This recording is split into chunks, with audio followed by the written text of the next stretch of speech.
Hello' guys, আশা কৰোঁ চবেই ভালে আছে। তো মই আজি জুবিনদাৰ স্মৃতিত মোৰ এটা স্বৰচিত কবিতা পাঠ কৰি শুনাবলৈ ওলাইছোঁ। কবিতাটো মোৰ কবিতা পুথি হেঙ্গল কিৰণত সন্নিৱিষ্ট কৰা হৈছে। এয়া হেঙ্গল কিৰণ হৈছে। মোৰ কবিতাৰ শিৰোনাম আমাক কোনে মাৰে। অসম আমাৰ জন্মভূমি, নানা জাতি উপজাতিৰে ভৰা, অনেকৰ মাজত ঐক্যতাৰ জীৱন সুষমাৰে গঢ়া। মনোৰমা মনোমোহা আইৰ চৰণ, জেউতিত শুৱগা চৰা, বাস কৰোঁ সূৰ্য উঠা দেশে, আমাক কোনে মাৰে। পুণ্য মিলনৰ তীৰ্থভূমি, শংকৰ আজানৰ গৃহভূমি, দশদিশ উজ্জ্বল ত্ৰিভুৱন, বিচাৰি নোপোৱা আমাৰ মাতৃভূমি। জীৱন সদা জাগ্ৰত, চৰণত নত শিৰ, জাগ্ৰত ভূমিত সততাত বীৰ্যবীৰ।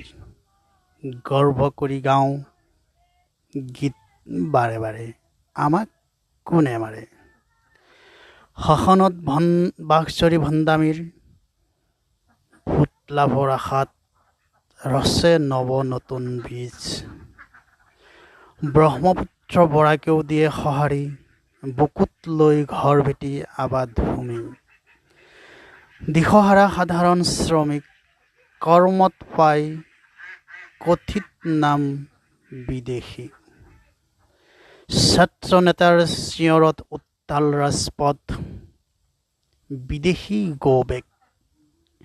দিশে দিশে বিয়পি পৰে জাগ্ৰত প্ৰহৰী আমি অসমৰে, আমাক কোনে মাৰে। সমস্যা সমাধানৰ নামত ভণ্ডামী নেতাৰ আশু সমাধানৰ নীতি ৰচে। সাম্প্ৰদায়িকতা বৰ্ণবিভেদ নীতিত ধৰণীয়াই বিকট চিঞৰ মাৰে। নিৰীহ জনগণ বুকত চকুলো সৰে। জাগ্ৰত অসমীয়াৰ হাতলে গমন কৰে, কাতৰভাৱে প্ৰশ্ন কৰোঁ মনক বাৰে বাৰে, আমাক কোনে মাৰে।